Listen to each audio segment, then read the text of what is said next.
Thanks so much for joining today, pole dancer. This podcast is a production of Slink Through Strength, the inclusive, evidence-based online pole studio. So if you're looking for a place to train, either off-pole conditioning and flexibility, or learning pole tricks and refining your pole movement, you can find us online at slinkthroughstrength.com. Welcome to an episode that I'm very excited about. I'm joined today by Dr. Rob Gray, who is an associate professor at Arizona State University, if you wonder what ASU is, for those of you who are watching the video version, who works in perception and action, which is also, you might be able to tell from the name of his podcast, which is the Perception and Action Podcast. Is it an ampersand or a dash? And? Yeah, it's an ampersand. It's a bit of controversial, but whether what you put in between them. Yeah. Oh, and I'll link that down in the show notes if you want to go take a listen. But do you want to talk a little bit about what it is you research, just sort of like the field? Because I think a lot of people have probably not run across motor learning as a field before, or have only like heard the term and been like, people study that. Surprise, yes. And then we'll dig down in a little bit about how specifically this might be relevant to pole dancers. Yeah, so my area is, as you said, motor learning, sometimes called skill acquisition, is understanding how we learn or acquire kind of skills that involve some movement component. So not how we learn to read or how we learn math, how we learn to ride a bike, run, play tennis, dance. So understanding what are the best ways to achieve that in terms of how we practice, what kind of feedback we get, what we tell an athlete. So kind of studying all those factors. So I've been doing the research on that for years. And since then I work mainly in baseball now, but I also work with martial arts, fencing, some Olympic sports. So it's kind of, people have recognized there's kind of a science to this, and there's ways we can get more out of the what we're trying to do is get more out of the practice time, right? Make it more efficient, rather than kind of wasting a lot of practice. Yeah. Oh, and I think as someone who has like a little bit more of a dance background, I know many of my listeners do as well. When I was learning in grad school, I took some motor learning courses, and I was really surprised because what the research suggests is an efficient use of time is very different from what the tradition, particularly of dance, tends to gravitate towards. So do you want to talk a little bit about sort of the major findings of motor learning, and particular ones that may not be super intuitive to people?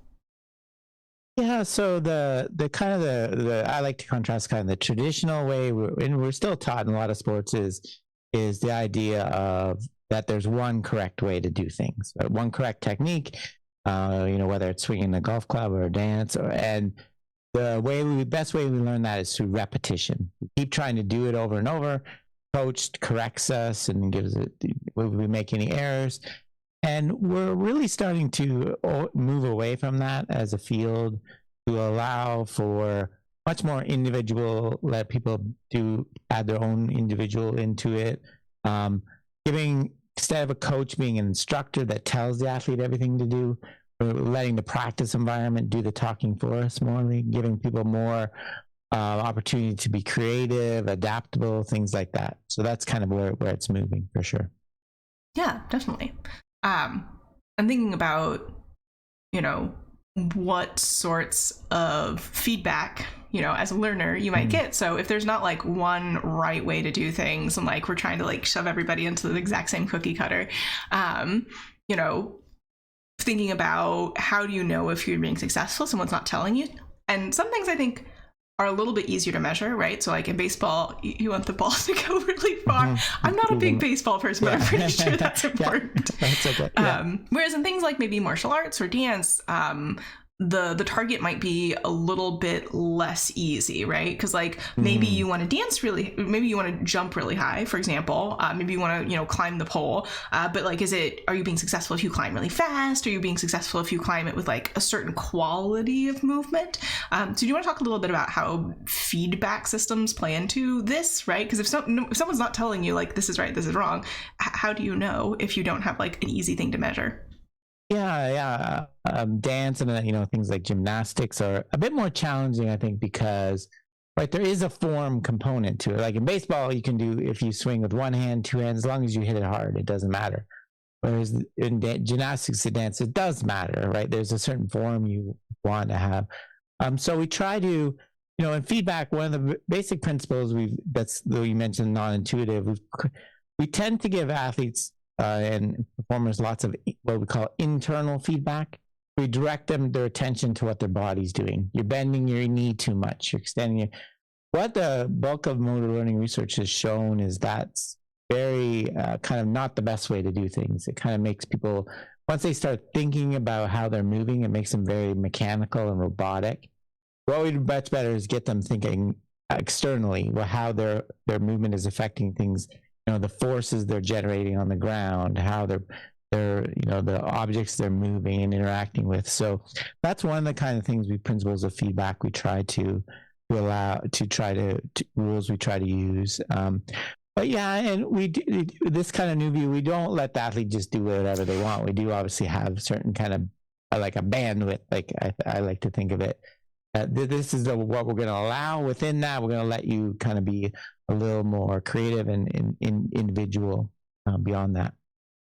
Yeah, definitely. And I think it's also a skill that, you can learn, and you can learn easier with more scaffolding. Like, where in here can I be? Like, where are the boundaries? So again, a pole example, inverting, right? A thing that a lot of pole dancers want to do. I think pole dancers, a lot of them do it. There's lots of ways to get upside down, but like, when are you, like, how much do you need to do to successfully get upside down, and not, particularly if you're doing things more ballistically, maybe turn it into a flip, right? Because that would be a failure to reach and hold an inverted position. So like exploring that boundary area. There's a lot in there, right? There's not just like the one single North Star of the only way to invert. Yeah, no, I work with someone that's like coaches acrobatics, like one-handed flips, and there's the same kind of issue, right? There's certain things you have to do. You have to transfer the force from the ground. You have to get back, but within that, there is a kind of some latitude to do what works for you. Yeah. So I mentioned that the title of your podcast is a Perception in Action podcast, and I think, I don't know. I don't know that it's necessarily obvious to people who haven't really thought about it deeply. What is the role of perception in movement and in learning movement in particular? Yeah. So I think that's a great question. So the idea is that it's a very important. One of the things, the important thing is all of our movements are driven by the information we pick up, we perceive from the environment. That's one of the things we essentially believe. And a lot of times we train them, we break them apart. Like, you learn soccer or something, or basketball, you got to be dribbling around a cone. There's no information there. You're not picking up your opponent. So yeah, I think learning to perceive, what some of the research opportunities for action. So you perceive when you can invert, what you can do with that pole, the moves that you can do, and as you get better and better, your perception gets more calibrated to what you can actually do. So yeah, I think as much as you can create an environment where people can learn to perceive these things themselves instead of being told, when this happens, do this, I think that gives them makes them more skillful. And then what senses would you say are important when we're doing this perception? Is it just like, I gotta look at everything forever? So a lot of it's visual. A lot of it is, the proprioceptive, the internal senses we get from, extending our tendons, our muscles. We can sense our body position without looking, especially something like dancing, or you can't look at where your feet are all the time. You have to, as you become skillful, you have to learn to sense where they are based on these internal senses. So I think what we find when people practice, they get more and more, word we use as a tune, they get more sensitive to different sources of information, right? A basketball player can learn to dribble a ball without looking down at it. They can look down the court because they learn to perceive the it's the proprioceptive. The example I always give when I first did yoga, right? Well, I think a lot of people have, when you do like a tree pose or something, you stand on one foot and they ask you to close your eyes.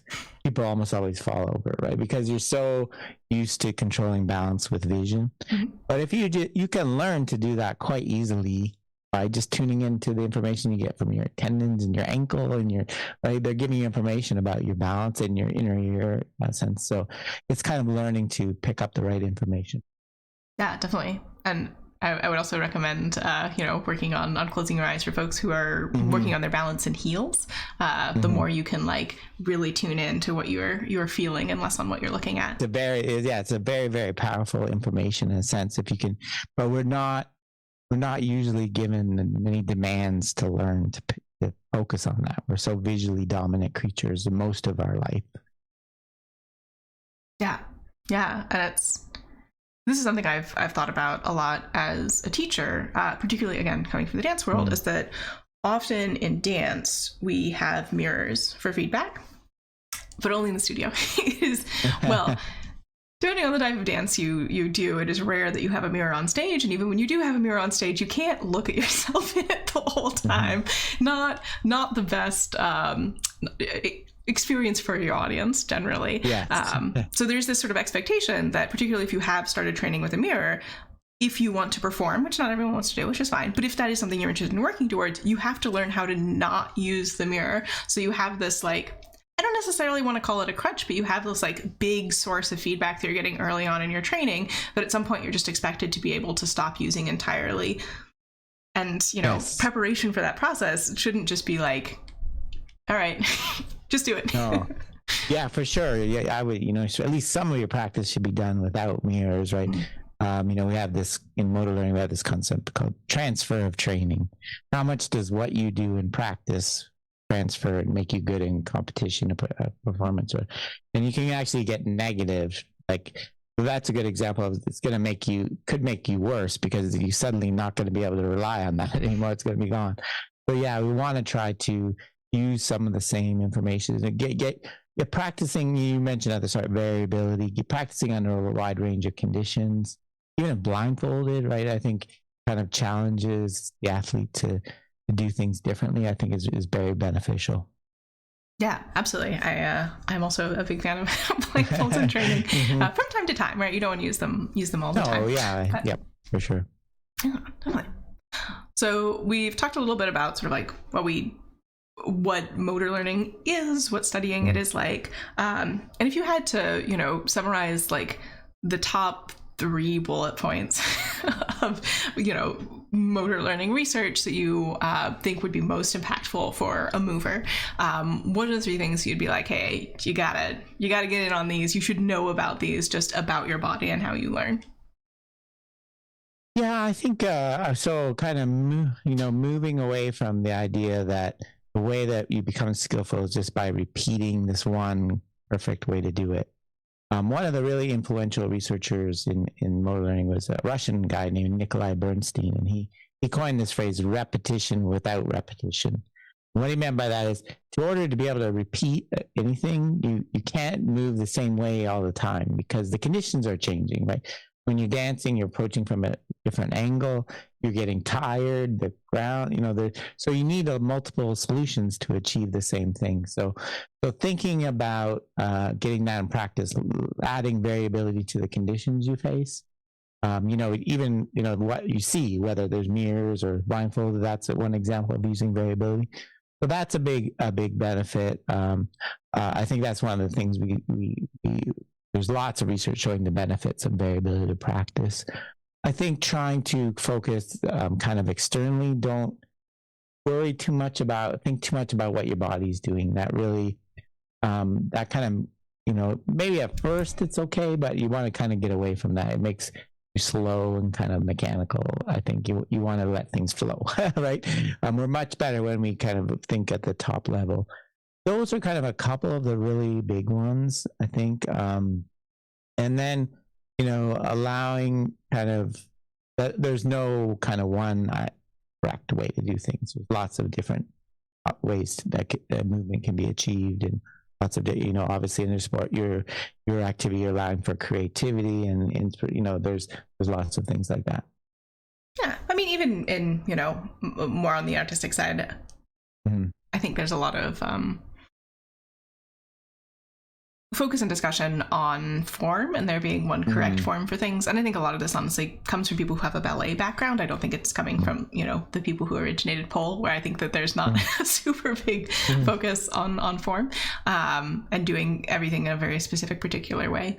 So I think that can be something that not every instructor is necessarily going to embrace, but like as a student, you should know about it, right? Maybe. For sure. Yeah.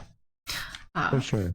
Yeah, I work with a lot of coaches trying to kind of make this switch, and there is a lot of resistance, right? And it's quite a change in the way that we traditionally taught to do things. Oh yeah, absolutely. I'm thinking about again, a lot of stuff in dance comes back to ballet, particularly in the Western dance tradition, because it was been so influential. But I'm thinking about like the way that a ballet class is organized. You do the same thing every time, maybe in a slightly different order, and like you have to do it in exactly the same way, and just a bunch of times. And that is the process of going to class. And I think if that's your experience of dance, that has created very strong expectations and habits in you as a dancer. And if that's how you've taught dance before, I think that's created very strong habits and expectations in you as a teacher. So coming away from that, I think is, I don't know, it can feel scary, right? And that's For sure. Yeah. Yeah. Yeah. I think very early episodes of my podcast, I tell my stories about going to salsa dancing classes the first time, and it was the teacher was so mechanical, like there's no mute, like there's no rhythm, or I was all thinking about what your feet were doing, and I hated it, right? So I think for sure that's an important point. Yeah.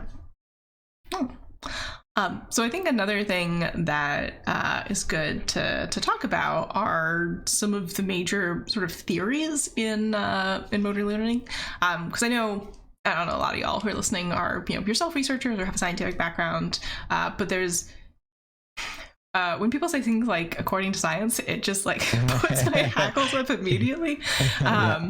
And there is, in any field of study and scientific field of study, there's always disagreement and different theoretical frameworks that people are working in, and that, we're trying to figuring out, what predictions does this framework make, when do those hold, and do they not? But what are some of the major frameworks that you're thinking about in motor learning? And I am prompting you here to talk about ecological learning and information processing. Sure. Yeah. So just gonna put a pin in that. So in skill acquisition, there's basically a dichotomy. There's two.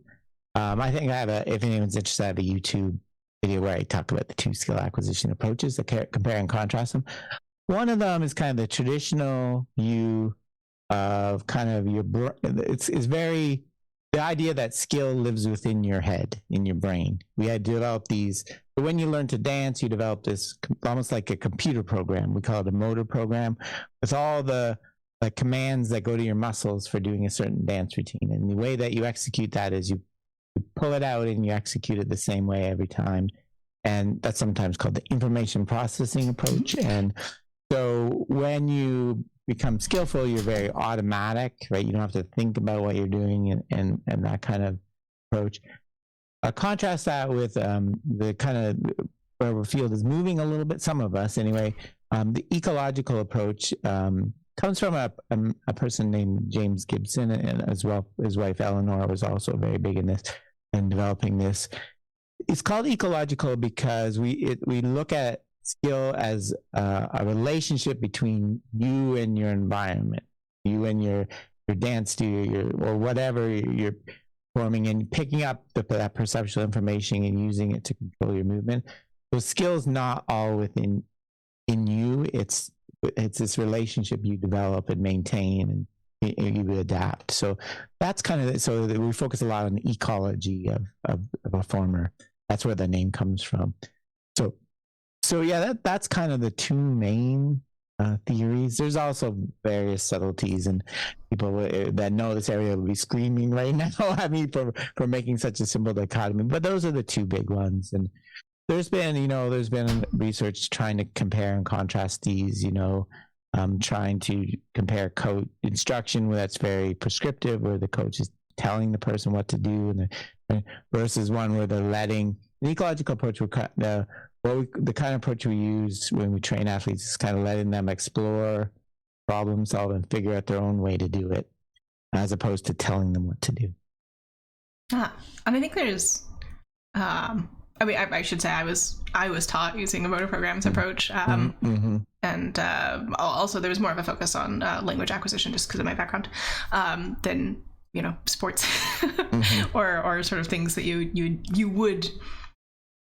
I should.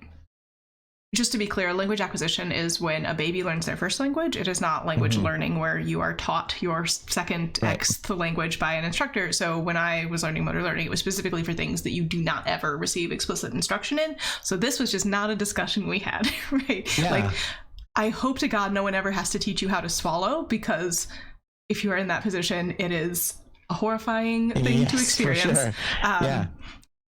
Most people don't need to be taught to swallow. It's just something you learn. Or something you acquire naturally. I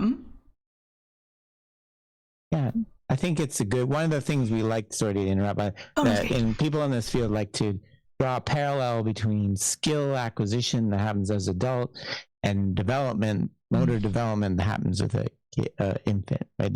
We don't really consider them to be completely different things. They're very, very similar. And the example I always give is running, right? You don't learn to run by your parents setting up cones on your driveway and telling you. No one tells you when your right foot's in the air, your left foot should be doing this. When you're running down a hill, you just figure it out on your own by playing around with your friends. Same with swallowing, right? As a kid, you get, stimuli, hopefully not small things like grapes that are going to cause a bad experience, but you get different experiences and you learn and explore. And, I was reading an article the other day that it was arguing basically the reason babies are born flat with all the extra is padding for falling when you're learning to walk, right? Because you're going to make a lot of mistakes when no one tells you how to walk as a baby. You just kind of learn through trial and error, and you fall a lot. So I think that's an interesting comparison. Oh. Yeah. And again, that being the background that I came in with, I did not get a lot of exposure to the theory around specifically teaching people things.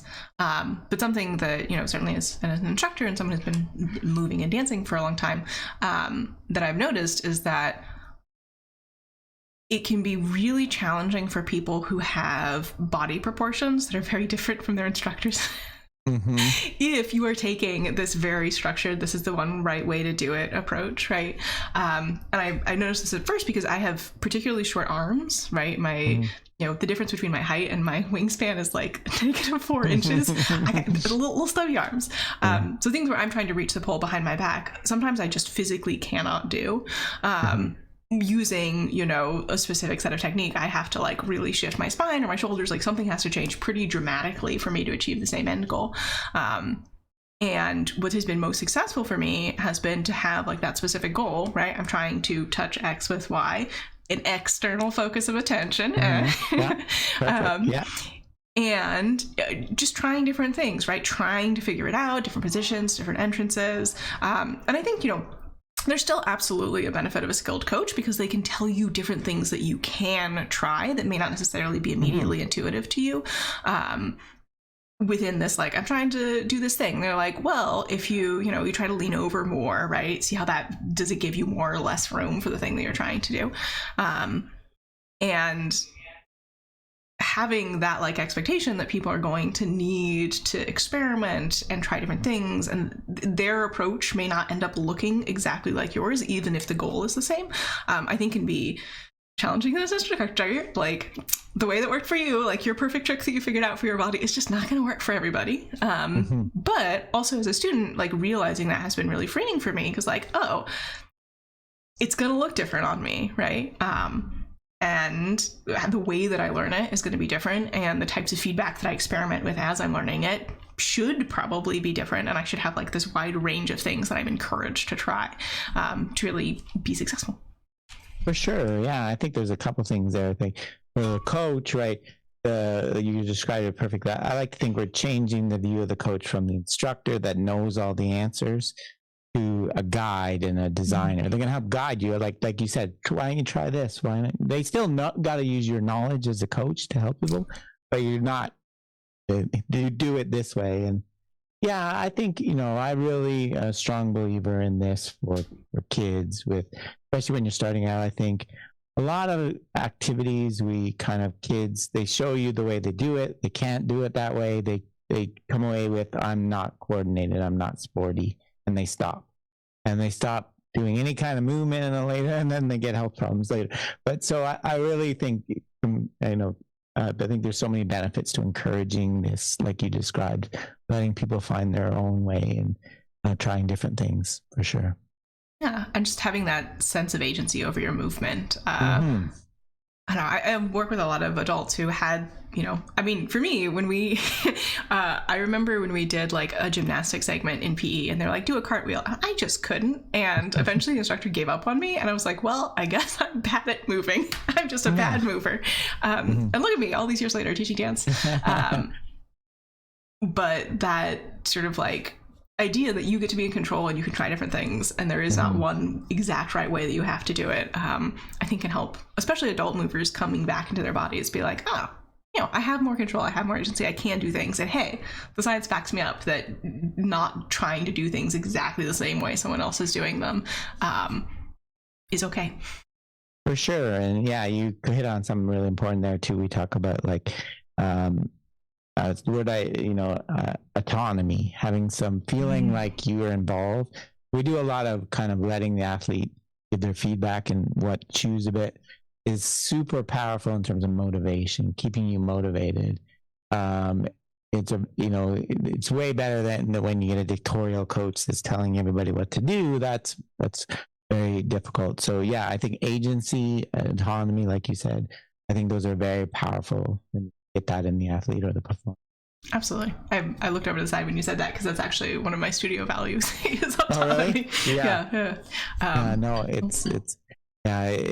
There's a big theory in motivate called self-determination theory. What leads to intrinsic motivation, which is the most powerful. You're not after awards and medals and things. You're doing it because for yourself. And autonomy is one of the big pieces of it, letting you believe that you're in control of your own destiny. Super powerful. Yeah. Absolutely.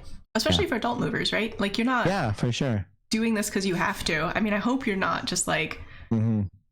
I do know some people who have gotten into movement in adulthood as, in kind of a punitive way, or because they're, the doctors were like, you have to move X number of times per week.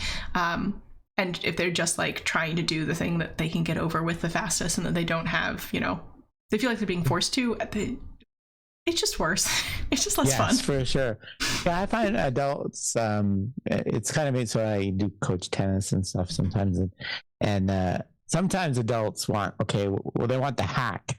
Show me how to serve a tennis. I can't make you a good tennis unless you put in hours and hours. There's no shortcut, right, to becoming good. I can maybe do it a little more efficiently and quickly than other people, but you still got to practice, right?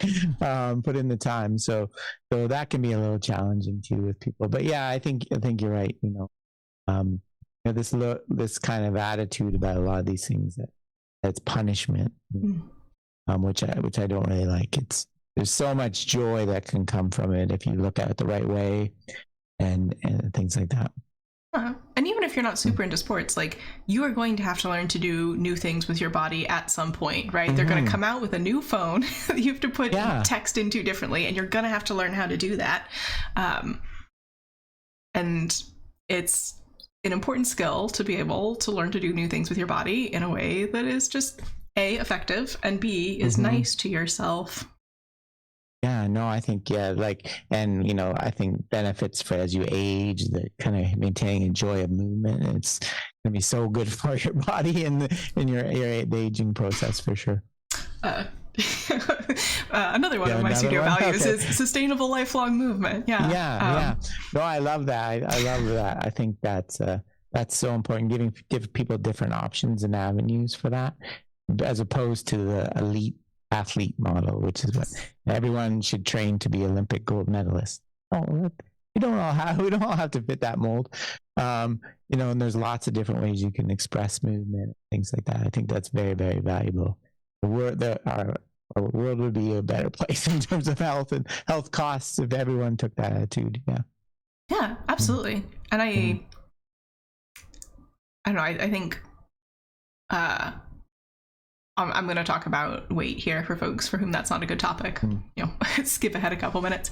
And I think a lot of times it's really phrased, specifically around fat phobia and like you have to be thin. When the benefits of movement are so much greater than that. I'm thinking even just like something simple, like you have to move through your joint range of motion if you want to continue to be able to move through your joint range of motion as you age. And I think everybody wants that, right? Like I want to be able to reach up and get things off the shelf, 30, 40, 50 years from now. And if I never, reach up to do things, I'm not going to be able to do that. And it is good for every part of your life if you're moving at least a little bit, at least sometimes, sure. And it should be fun. Yeah, no, I think you can. Yeah, you're preaching to the choir for sure. I think for mental health too. For me, like, so I live in Arizona. I do a lot of trail. Trail running is my big hobby. It's the only time in my life where I'm completely in the moment. I don't have anxiety about what before or after because I can't, or I'll trip and fall on my face. Right. So I think there's a lot of mental health benefits to it as well. Yeah, absolutely.